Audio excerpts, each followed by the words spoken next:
nga defal ñaan njaboot bi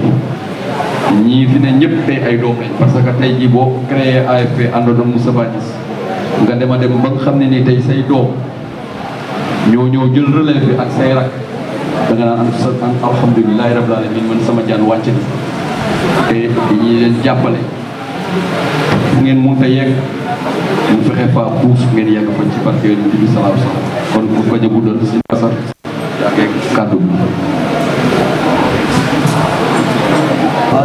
ومن سر نباتات المقدم والفرعان والصعصع بسم الله الرحمن الرحيم والناس سبحان ربك رب العزة عما يصفون وسلام على المرسلين والحمد لله رب العالمين. jërëjëf sëñ Bass man parti bi yabal ma ñëw assisté ko mu nekk koo xam ne nit ko am fula la nga dafa am lu bëri lu daje ci moom ci wàllu expertise ci wàllu li ñuy wax cadre parce que mun naa jukki benn rek yoo xam ne ci Sénégal bi yëpp boo ko doon wër moom rek lañ lay wax demal ci Mbacké muy sénélogue la ci wàllu médecine loolu benn xeet la rek ci thèse yi ñu def ak expertise bi mu jàng benn laa ci mën a jël muy sénélogue li des nag yaakaar naa danañ ko waxal boppam mais pour nga rek la ne HLM am ngeen doom ju baax am ngeen ko mën a jàppale parce que réew dañ ko jox ay nit yi nga xam ne li leen tax a jóg leen motiver mooy développer seen terroir li leen tax a jóg mooy motiver seen développer seen réew que yaakaar naa tey li ngeen am ne ñu soxla nañ ko Grand Yoff parce que nag booy politique wala lépp loo mun di sóobu di ci dugg na nga jiital ki nga xam ne ëllëg boo ko tegee ci bopp bi doo am blocage parce que tey réew mi ku ne gis na tey li fi dal di dal réew mi yëpp problème am na blocage parce que volonté bi am na mais xam-xam bi des na que Mbacké nag ku yàlla baaxeel docteur Mbacké je vous félicite je vous salue et je vous encourage parce que il n'y a que ça c'est des actions utiles et indispensables qui doivent être vraiment encouragées. Vous êtes sur la bonne voie. En tout cas, nous, je dirais à notre camarade, le secrétaire général, le président Moustapha Niasse, qu'aux HLM, on a trouvé quelqu'un qui est disposé à aider sa collectivité, à aider la population des HLM. Et non seulement il ne se limitera pas aux HLM seulement, mais il va faire de sorte que tout Dakar vraiment va autour de la personne pour développer ce pays-là, pour le Sénégal. Comme Mbacké lo yàlla may na la ko kon mbokk di nuyu Famara c'est un jeune engagé parce que dañ ne nag la jeunesse dañuy wax fer de lance la cellule ouvrière mais la jeunesse c'est un élément incontournable dans tout le projet de développement économique et s'il est engagé politiquement cela veut dire que c'est un bon cadre politique. Le bon cadre politique il ne suffit pas d'être un universitaire déedéet il ne suffit pas d'être un cadre académique déedéet le cadre politique. Le menuisier peut devenir un cadre politique s'il est bien formé, un professeur. L'infirmier peut devenir un cadre politique s'il est bien formé. Parce que le docteur vend ses connaissances médicales et reçoit des honoraires. L'ouvrier vend ses connaissances techniques et reçoit des honoraires. L'ingénieur aussi pareil, vend ses techniques. Mais le cadre politique, c'est quelqu'un qui s'apprend de façon technique et pédagogique et dialectique et à savoir un peu de tout et tout de chaque chose.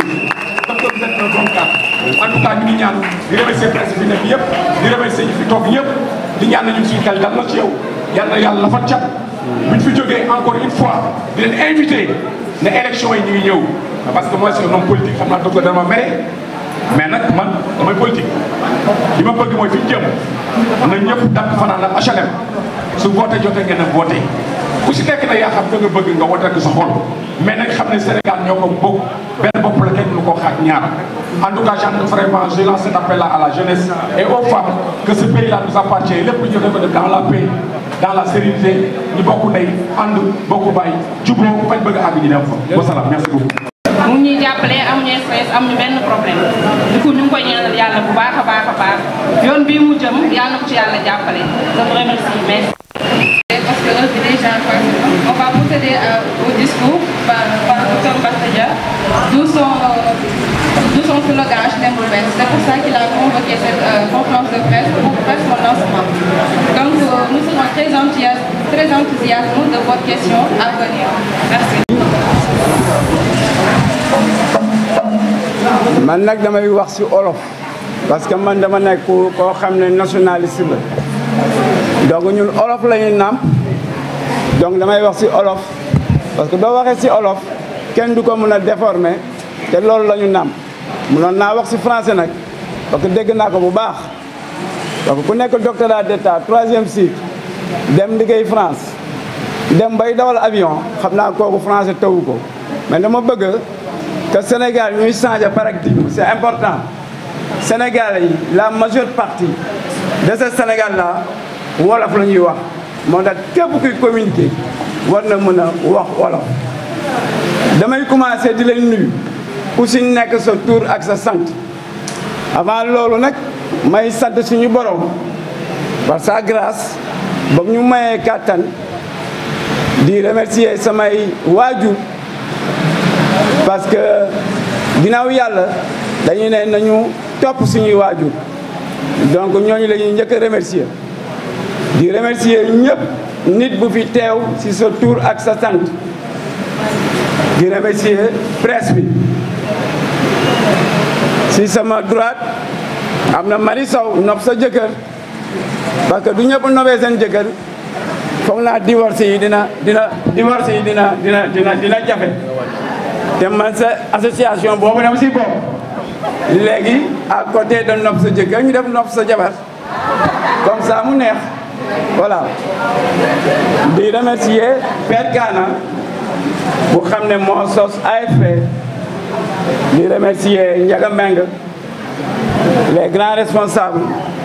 di remercier Cheikh Diallo Famara Diallo yoo xam ne ñoom ñoo sos AFP di ma jëwee si loolu di remercier waa hôpital bi parce que hôpital bi fa laay liggéeyee donc mun naa wax ne ñooñu samay mbokk lañ parce que du ma xëyee 8 heures ba 23 heures ñoom xam nañ ne 23 heures lay wàcc doo mati sa 6 heures du matin naa fa daje ak yéen di liggéey ba 23 heures donc maa ngi leen di gërëm di leen sant si seen présence di nuyu waa HLM parce que HLM nii ma mel HLM moo tax fii laa jàngee waagu ñaay 3 bii jógee waagu ñaay 3 jàngee Samba Gueye jógee foofu dem Lamine Gueye décroché fa sama bac à l'âge de 26 ans si laa demee université astafurlah sama bac à l'âge de 18 ans ma dem université ma am fa sama doctorat d'état de 3e cycle donc lépp musuma jàngee privé école primaire yii laa jàngee ba yàlla defal ma sutura ba ma nekk lii ma nekk dañu ma ñëw nag pour sos lu bees dama ñëw sos lu bees ci HLM et d'une manière générale dans le Sénégal parce que dafa am lu xew dañ gis nañ fi politique boo xam ne amoon na fi bu njëkk ñëpp di ko dund mooy politique ndaxee mbaay nit ñi dañuy nax nit ñi te léegi foog naa ne xale bu ndaw sax kenn mënutu ko nax donc dama ne lii mouvement bi ñuy sos pour ñu def ko pour le Sénégal ñu commencé ko ci HLM ñu changer de paradigme di waxante dëgg à égale dignité ñu ànd defal suñu réew c'est important man nag dama bokk ci benn parti politique bu ñuy wax AFP boo xam ne Moustapha Niasse moo ko jiite te ku xam Moustapha Niasse xam nga c'est un monument dans ce Sénégal là Moustapha Niasse c'est un républicain Moustapha Niasse nit ku mat boppam la parce que am na situation yoo xam ne du loolu moom Sénégal tàkk ñëwuma fi nag pour def politique politicienne ñëwuma fi pour élection législative dama ñëw pour ñu samp benn mouvement mooy HLM bu bees parce que dama gëm ne développement du Sénégal foo koy commencer c'est au niveau de la base et base bi mooy gox-goxaan yi ku nekk du defaree sa gox engagé nga def ko ngir yàlla yow mii tani nit ñi peut-être si am-am wala si xam-xam nga ñëw partager ko ak gox-goxaan yi du yàggee gox-goxaan yi daañu développé ba ñu yéege ko au niveau national ba au niveau national nit ñi am tawféex nit ñi am koom-koom nit ñi am lépp loo xam ne moom mooy réussite du Sénégal donc loolu dafa am solo léegi nag am na ay xew-xew yu bëri fi am man du ma si prononcé wu parce que am na régime bu bees ñoom ñu ngi fii commencé nañ liggéey Sénégalais yi ñoom la ñu jox bopp pour le moment loolu dañ leen koy nangul mais ñun tamit du ñu ne man du ma ne damay ànd ak ñoom lépp lu baax si ñoom daañu ànd ak ñoom lépp lu bon si ñoom daañ ko dénoncer parce que am na lu ñu digoon Sénégalais yi te loolu ñun ñii nekk si opposition bi du ñu doon opposition boo xam ne day saaga ndey du ñu doon opposition boo xam ne day manipuler dañuy doon opposition boo xam ne daañu veiller si ñoom lu ñu digoon Sénégalais yi si seen projet dëggal ko bu fekkee defuñu ko ñu dénoncé ko mais duñ leen mës a saaga duñ leen mës a wax loo xam ne dañ leen di manipuler ñun nag lii ñuy sos tey dañ ko jàmmat mu nekk benn projet au niveau du base li may wax projet mooy projet bu ñu bind parce que HLM gis nañ nu mu tëddee HLM am na problème sur le plan économique HLM am na problème sur le plan sanitaire am na ñoo xam ne ñu ngi opp mënuñu faju HLM am na problème sur le plan environnemental HLM am na problème sur le plan culturel HLM am na problème sur le plan sécuritaire parce que barki dem ngeen dégg fii ñu am ñu fi agressé ba du saganu sax ñuy def fi ay mort donc ñu bind suñu projet sur les 7 axes yoo xam ne daañ ko développer au niveau des HLM ba ëllëg local du ñëwee ñu samp suñu nënd pour asseoir suñu projet boobu au niveau des HLM te loolu du weesoo ñun daañu jéggaani HLM pour dem ba au niveau de Dakar pour réclamer Dakar parce que Dakar moom mooy bouclier bu Sénégal Dakar foog naa ne ñun du ñu liggéeyee fii HLM ñun mun ñoo war a dem jëli mairie Dakar ba ëllëg ñu mën a à partir du mairie de Dakar ñu dox des leviers pour les 19 communes d'arrondissement donc loolu moo tax moo waral suñu mouvement bi nekkul mouvement purement politique c'est un mouvement de politique de développement ba noppi du ñu jógee loolu daañu ñëw développer des politiques pour la réinsertion de nos enfants parce que xale yi kenn liggéeyatu ñu ngi jël bateau yi et en passant maa ngi jaale suñu rakk yii ñu perte ci ndox bi di jaale ñii ñu perte ci inondation bi parce que c'est des problèmes fondamentaux yoo xam ne gouvernement bi daf ko war a régler parce que ñoom ñoo ko diggee woon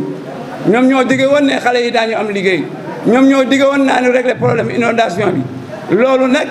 dañ leen jox temps pour ñu mën a régler ko mais du ko mënul régler y aura un autre alternative boo xam ne ñun ñii en tout cas moi docteur Mbacké Dia je m'engage personnellement avec mon mouvement de gérer ce Sénégal ëllëg ñoom bu fekkee dañoo def réussite donc jàppaleen ne lii ñu nekk def nañ ko pour HLM dañ ko def pour Dakar ak pour le Sénégal foog naa tamit ku samp sa parti politique foog naa ne yaa ngi wut pouvoir te man de maa ngi leen koy wax du si yàlla àndee bëgg naa nekk président réew mi parce que bu fekkee jàng bi am naa ko bu fekkee xalaat bi am naa ko donc man samp naa sama candidature en 2029 pour être le président de la République sur la bannière de l'AFP donc loolu moom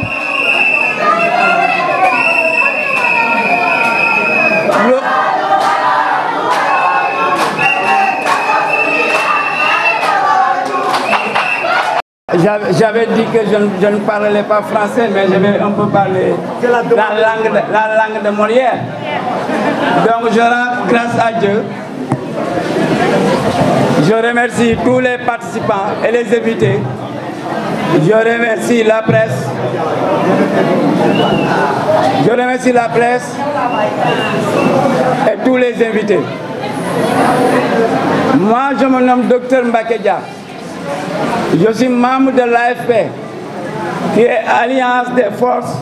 progressistes du Sénégal, dirigée par le président Moustapha Niasse. Aujourd'hui, nous sommes en train de lancer un mouvement de base, parce que nous avons jugé que le développement commence par la base, commence par les communes d'arrondissement, commence par les villages et les quartiers. C'est pourquoi nous avons lancé ce mouvement HLM Boubès, parce que étant natif des HLM, j'ai étudié ici, de l'école primaire au lycée. Maintenant, nous avons un programme pour les HLM. Nous avons un programme sur le plan économique. Nous avons un programme sur le plan sanitaire. Nous avons un programme sur le plan environnemental. Nous avons un programme sur le plan sécuritaire et culturel. Et nous comptons mener cette politique d'ici 2 ans pour les locales, pour asseoir cette dynamique et de faire valoir notre projet dans cette dynamique et tôt ou tard aller vers Dakar pour conquérir le département de Dakar et ensuite conquérir le Sénégal pour être le président de la République, moi, Dr Mbacké Dia. Et dans ce même sillage, nous comptons redynamiser, parce que vous avez entendu que partout ailleurs que l'AFP, c'est un parti qui n'existe plus. Ça démontre que l'AFP existe bel et bien. Et nous allons le faire sur la bannière de l'AFP, qui est dirigée par un monument de la République, par un homme d'État à la personne de Moustapha Niasse, que tout le monde va applaudir. Donc, je le disais tantôt à Wolof, que nous serons candidats à l'élection présidentielle sous la bannière de l'AFP, qui est l'Alliance des forces de progrès. Et moi-même, Dr Mbacké Dia, je compte être le candidat de l'AFP en 2029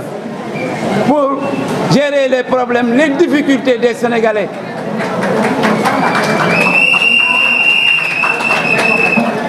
Il y a un nouveau régime qui s'est installé. Nous leur laissons le temps de voir les choses et de gérer. Mais quand même, nous allons nous constituer en bouclier pour les surveiller. Nous allons être une opposition constructive